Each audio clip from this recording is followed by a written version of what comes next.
Hey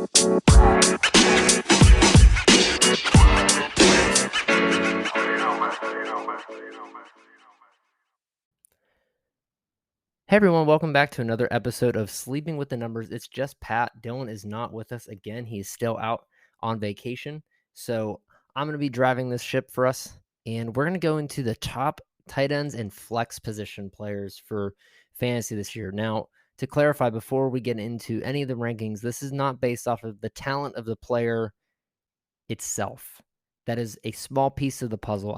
I like to make sure that my rankings also include what's going on with the rest of the team, what the situation is with their age, what's going on with their contract, and what their strength of schedule looks like. I feel like a lot of times people make rankings based off of the individual player, and I feel like that's kind of misleading because, for example, a quarterback who, for example, a Tom Brady is a great choice because he's getting older. He's bound to go down. So I feel like a lot of people like to place him high because of what happened this past season, but who's to say that that's going to repeat itself? I personally don't think that. Same thing with Christian McCaffrey. Until he shows that he can survive a whole season, I'm not willing to trust him as the number one overall running back. So I like to keep those things accounted for when I make my rankings. So before we get any type of hate or anything like that, because I kind of switch up, I guess, some of the projected top 5 tight ends, just realize that I'm going based off of what I think is actually going to happen. So first and foremost, probably the one that I think a lot of people are finally starting to get on board with. My number one tight end for this year is going to be Mark Andrews. I actually have him on my keeper team. I had to sacrifice a pick to keep him this year, and I sacrificed a third-round pick because I drafted him last year in the 4th, and I think that he's definitely a value at keeping that. He's actually going close to the second round in a lot of leagues right now. He's basically being drafted where Travis Kelce was last year, and deservedly so, because he's literally the only option that Lamar Jackson has. Last season, he had 25% of the target share, and that's with Hollywood Brown available. So it'll be interesting to see what that looks like now that Hollywood Brown is gone, and the Ravens didn't really address their wide receiver position at all. The main concern, however, is that the Ravens did not have a running team, and also several of those games had Tyler Huntley as the quarterback. So I would like to see if the Ravens remain a very pass-oriented team if JK and Gus Edwards come back. But if they don't, it's okay because I still think Mark Andrews has the opportunity to be a dominant number one receiving option out of that team. So I think even though their schedule going through the AFC North is a little rough, I think that Mark Andrews can still be a good enough player that I would feel confident taking him with my first pick. My second pick is everybody's favorite tight end as of the past few years, and that's Travis Kelce, and deservedly so. He's dominant. However, he is 33 now, and last season he had his worst points per game average since he has been a tight end in 2017, which is kind of wild to think about because he's also posting career low in yards per route run, and he had the lowest PFF grade. So I guess, honestly, when I'm looking at Travis Kelce, I'm starting to think that this might be the end. And I'm not concerned with the Chiefs bringing in Juju or MVS or any of these other guys. That's not the problem. The problem that I have is just simply age. I think over time, if you have a dominant tight end, this goes for wide receivers as well. After a while, your body is just not as quick as it used to be. So I think it's bound to happen. And it's kind of unfortunate because I really liked having Travis Kelce when I had him on my team. And he's been great. Outside of 2019, he's gotten over 8 touchdowns since 2017. He's gotten over 1,000 yards since 2016. And since he joined the Chiefs in 2013, he's done pretty good. Outside of this 2013 year where he only played one game, 2014 on, he got over 800 receiving yards, and he's never went below 4 touchdowns. So he's been solid. So you can still take him as your number 2, and he's still probably going to be a top 5 tight end for sure. There's no doubt about that, unless he gets hurt. But I'm not sure if he's going to have that elite status in that target share that Mark Andrews is going to have. And that's why I think that Mark Andrews edges him out a little bit in this ranking. My number 3, and this one's tough because I recognize that Trey Lance will likely be the starter for the 49ers, is George Kittle. Now, even though George Kittle has been super difficult in terms of staying on the field, he's still pretty good. He ended as the tight end 3 anyways.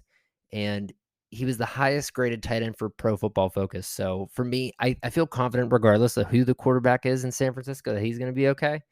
And I'm not really concerned that he's going to lose any type of target share. I mean, the only thing that would really happen is if Brandon Ayuk starts to come out, but we'll wait and see if that actually happens. But since he's been with the 49ers in 2017, he hasn't really been a touchdown machine. He has 2 seasons with 2 touchdowns, and his highest recorded touchdown season was last year with 6.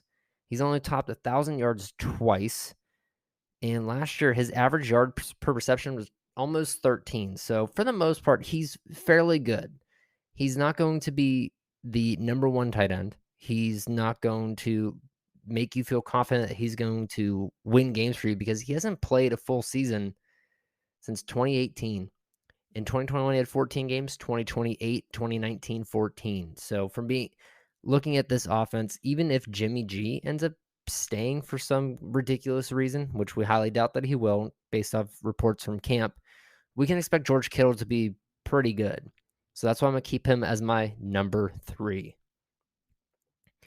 My number 4 is tough because if I'm looking at some of the rankings based off of what is shown on Fantasy Pros, Kyle Pitts is up there in tier 1. However, I don't even have Kyle Pitts in my top 5. I don't trust Marcus Mariota, and I don't necessarily think that a 1 touchdown receiving season is enough justification to make you a top 4 tight end, especially when you're basing this off of sheer athleticism. There have been plenty of times where super athletic players do not pan out. So I would like to give Kyle Pitts 1 more season. He would be a great tight end 2 option if you want to get him later in the draft, if he's still there.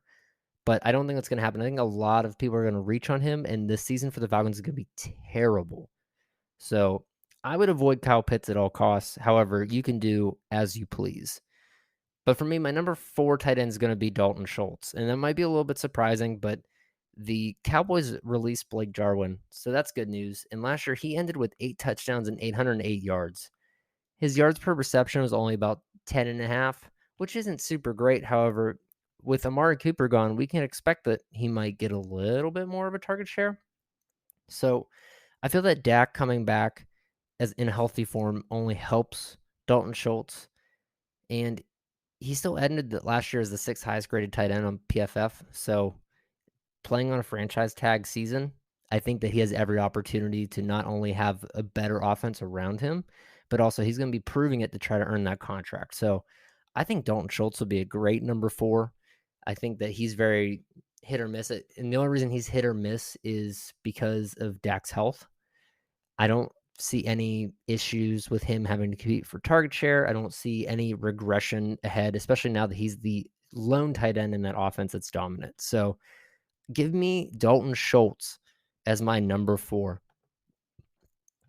And then my number 5, again, it's going to probably bother some people because I'm skipping a few guys here to name Darren Waller, TJ Hawkinson, and Dallas Goedert.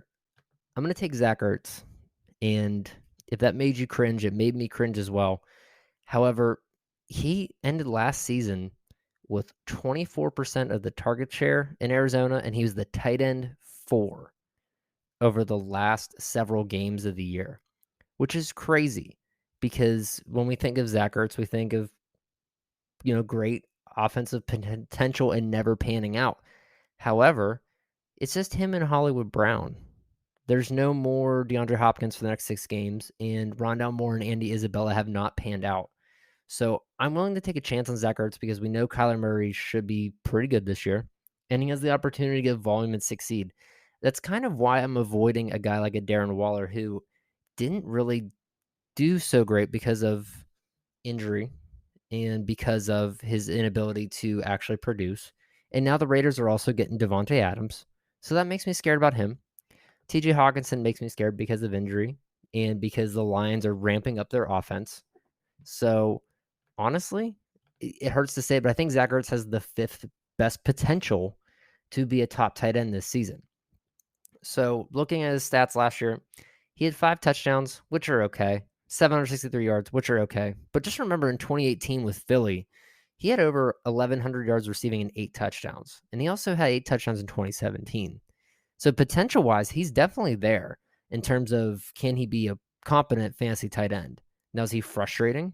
A little bit, but I'm willing to take that risk, especially with the first 6 weeks of the game or first 6 weeks of the season without DeAndre Hopkins, because if he does super well, you can trade him really high and get some good value back, and hopefully you have a good tight end to stash around. So again, to repeat my top 5 tight ends, we've got Mark Andrews, Travis Kelce, George Kittle, Dalton Schultz, and Zach Ertz. Now, I know what you're thinking. Again, I skipped some big name guys, but that's based off of what I think is going to happen with them and the consistency factors, as well as what's going on with their teams. There is one more guy I want to talk about, and he's not going to be in the top 5. It's too much of a question mark, but who I think will eventually become the number 1 tight end, and this is not based off of any true bias, is Pat Freiermuth. And it's hard for me to know what's going to happen with him, because if Ben was still the quarterback for the next 5 years, I would say guaranteed. If he's in your dynasty league, pick him up and hold on, because last year he ended the season, he had 7 touchdowns. He only had 60 receptions with 500 yards, but he still had 7 touchdowns. He's going to get you fantasy points, and he was a guy that I flexed several games based off of that outcome. And just to go to his game log from last year, he did really well in several games. In week 8, he had 10 points, week 9, 16, week 12, 10. And this is a rookie tight end who didn't really do anything the first few weeks, because up until week 6, he scored 1 touchdown and didn't really get over 60 yards receiving. But I think if he can develop a relationship with either Trubisky or Pickett, whoever the starting quarterback ends up being early on, I think has a really good opportunity to get some touchdowns. Now, the reports out of camp is that George Pickens looks fantastic. Well, so does everybody else who's playing in spring camp that is a big, tall wide receiver with talent. I'm waiting to see what actually happens. We've actually seen Pat Freiermuth in action, and we can tell that he has the ability to make touchdowns. So he's a guy that if you're looking for a backup tight end too, and you have a keeper league, I would consider holding on to.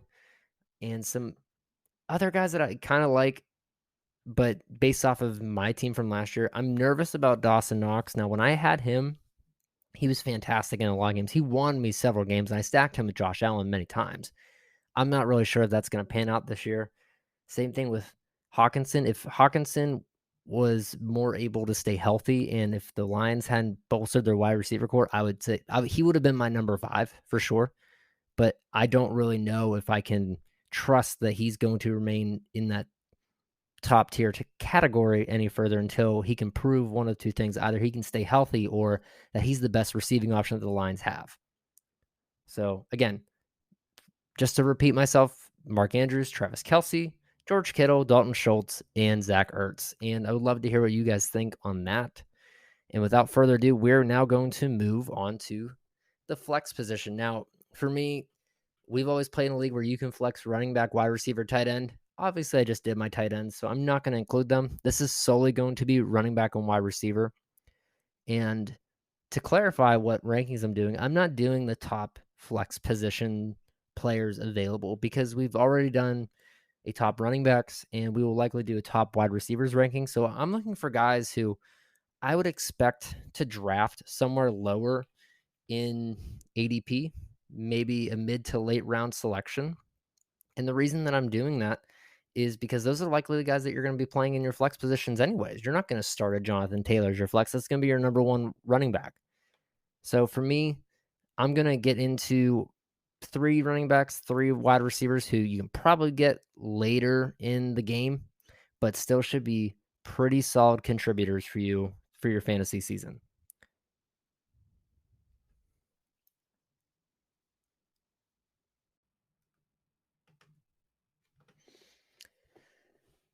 So to kick off our flex positions, we're looking at the guys who, for the most part, you're not going to draft first overall. You're probably not going to draft until mid to late rounds. But these are the guys that you can plug and play whenever you need to. And for the most part, they're going to get you some points and hopefully be the defining edge in your fantasy matchups.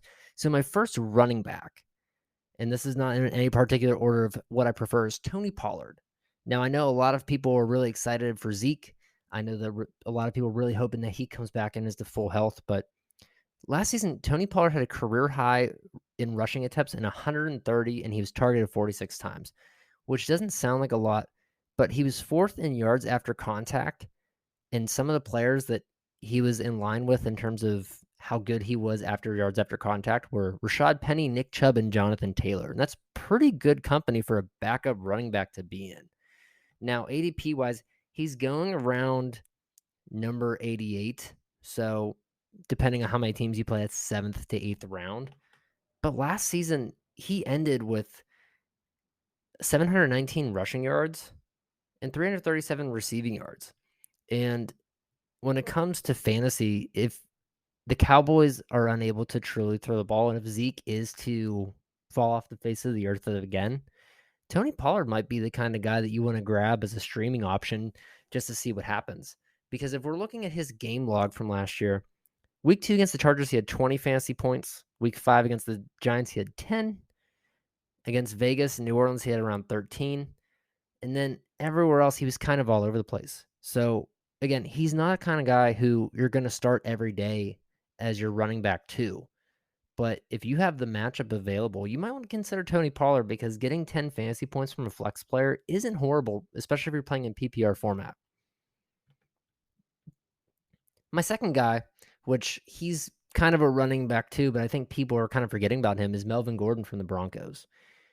We have become so obsessed with Javonte Williams, which granted, he's good. But if you're in a situation where you're in a double running back committee, who's to say who the number one running back is going to be each week? You have no idea.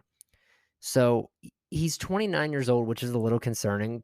But last year, he was the number 8 rated, or no. Last year, he was the number 8 ranked rusher in PFF, and he had 45 missed tackles, which is still pretty good. And I don't think that's going to plummet that much in a year. So ADP wise, he's going number 101. So again, 9th, 10th round, depending on how many teams you have in your league. He still had almost 1,000 yards rushing last year and 8 rushing touchdowns. And that's very comparable to what he did in 2020. Now we're expecting the Broncos offense, to be 10 times better with Russell Wilson. So I don't see any reason not to believe that Melvin Gordon shouldn't be a comparable spot starter. And honestly, who's to say that him and Javonte aren't going to split the work again? So for me, if I'm considering a mid-round running back to take, I'm really looking at a guy like a Melvin Gordon. And last but not least, my number 3 flex running back to consider for your bench is going to be James Robinson. And I know that's crazy because Travis Etienne is, quote unquote, the starting running back. However, I don't necessarily think that's going to be true because at age 23, James Robinson's still fairly young. And we've seen with his production value that he's worth playing whenever he actually gets the ball. Last season, in games where he at least got 15 rushing attempts, there was only one time he scored below 10 fantasy points. For the most part, he gets around 18 to 20 because he is a machine. He got around 767 rushing yards, and he still had 8 rushing touchdowns. And that is including games where he didn't get the ball. There were some games where he got 5 attempts, 4 attempts, 3 attempts against the Jets, and then he got hurt. So I don't necessarily know if James Robinson is going to get the share of targets that he did last year. I don't know if he's going to get the usage that he got last year. But he still ended the season as RB24, even though he only had 14 games played. I'm not really sure what's going to go on, but for me, he finished the season 11th in yards after contact and 8th in red zone touchdowns. And for me, regardless of who you bring in as a rookie, that should not change, especially on a Jaguars team that's still not very good. So I think I would happily roll the dice with a 9th or 10th round or even an 11th round selection, especially an 11th round selection of James Robinson if he's still there, because I think too many people are going to gun for Travis Etienne and you don't know what you're getting. Moving on to my flex wide receivers to keep an eye on. A guy who has been pushed back because of injury but should probably be the number 2 wide receiver for the Cowboys is Michael Gallup. So in 2021, he averaged about 10 fantasy points per game, which isn't super great. However, he was also competing for targets with Amari Cooper and CeeDee Lamb and Dalton Schultz. He's being drafted around spot 116, And I think what is really appealing about him is that we've seen in the past that his yards per receptions is over 10. Last year was only 12.7. His highest was 16.8 in 2019. That's also when he got the most receiving yards that he's ever had, 1,107. So we've seen that he has the potential to be a solid wide receiver 2 or 3. And with Amari Cooper gone, who's to say that he can't repeat that? Now, we know that he's had some up and down games, and we know that he had a late season injury that really makes it hard to know when he's actually going to start. But I think this is a great opportunity to grab a guy who should theoretically be in competition to be a solid receiver for a good offense. So that's why I would consider taking a guy like a Michael Gallup. Another good guy who has always been semi-consistent, who is kind of in the shadows of his peers, is Tim Patrick. And with adding a quarterback like a Russell Wilson, I think you should take any of the Broncos wide receivers and roll the dice with them, because who to know who's going to be the top dog. But for me, Tim Patrick is the guy who's always forgot about. He's being drafted around number 163. He ended last season though with 5 touchdowns and 734 receiving yards, which isn't bad, especially because the majority of the time when he was played, his fantasy points were basically just touchdowns. Now, he got a contract extension last season, so he should be in competitive spot to maintain his status as a top 3 receiver. And he's also competing with Jerry Jeudy and Courtland Sutton. So we're not really sure what's going to happen with Tim Patrick now that he does have Russell Wilson. I personally think that if he's still available really late in the draft, you might as well take a flyer on him as a guy who, as always fails, he's projected to have the easiest wide receiver strength of schedule out of anybody. So I like the idea that Tim Patrick could be a touchdown machine down the road for a very, very valuable pick. And my last one, which is a big, big reach, is Robert Woods. He's now on the Titans, and he's coming off a really bad injury. So I'm really concerned that Robert Woods is done career-wise. However, I'm willing to take a gamble on it because I think that he's in a prime position to rebound. If he was still on the Rams, I would not touch him with a 10-foot stick. But being on the Titans, having that they just gave away A.J. Brown, and having he's still being drafted around spot number 100 somehow, I'm willing to take a gamble on that. In the seasons that he did play for basically a full season, which was 2018 and 2020, he got roughly 1,000 yards, 6 touchdown receptions in 2018 and 2020, and his average yards per target was around 10. So I think for myself, if I'm looking at this offense for the Titans, he doesn't need to be a super deep threat. He doesn't need to be a game changer. He just needs to be healthy and available to be relevant. And I think if you're looking for a guy who can save you some games in terms of consistent appearances, I think Robert Woods might be that guy, because I'm not super concerned that him switching teams or him recovering from this injury is really going to be that detrimental based on the team that he's going to. So for me, I don't really know if he's going to be outpaced by Treylon Burks. I think that that's a tall order, assuming that a number 1 rookie wide receiver is going to end up being the number 1 rookie wide receiver. Sometimes it takes time. Sometimes they're big hits. Sometimes like a guy like a Devontae Smith, you never know what you're going to get. So for me, I'm willing to take a gamble on Robert Woods if he's available mid to late round, because why not? Because in my flex positions, I'm looking for those guys that I can plug and play that can be electric some days, and that's all that I need. I'm not looking for super consistent. I'm not looking for someone who should get me 4 or 5 points. I want guys who are going to help me win games, and that's what I view Robert Woods as. And that's going to do it for the show. I'm going to be posting these rankings on Twitter. Remember to follow us at SWTN_podcast. We are trying to make sure that we can get our Twitter beefed up a little bit. We want to make this a spot for you guys to engage with us as well. You can also find us on the fantasy football subreddits. I would love to hear what you have to say on Twitter about these rankings. Tell me your thoughts, whether you agree or disagree. And I look forward to hearing from you guys. And hopefully by the next time you hear this podcast, Dylan will be back and it'll be a little bit more organized and more thought out. So again, take care, guys. Let's pause for a minute to talk about Anchor by Spotify. Anchor is an easy-to-use, one-stop shop to create and host your podcast. When we started making Sleeping with the Numbers, we used other hosts first that forced us to manually upload to Apple Music, Spotify, and Google Podcasts. But with Anchor, you simply upload to a single spot and it distributes it automatically to all of these locations. But that isn't all. With Anchor, you can easily record, edit, and even add music directly from Spotify to your podcast to make it sound even better. So if you've been waiting around to create a podcast, wait no longer, because Anchor by Spotify makes it extremely easy to do. Anchor is completely free and can be used by downloading the mobile app on iOS or Android, or even right from their website, Anchor.fm. Make an account today and get podcasting.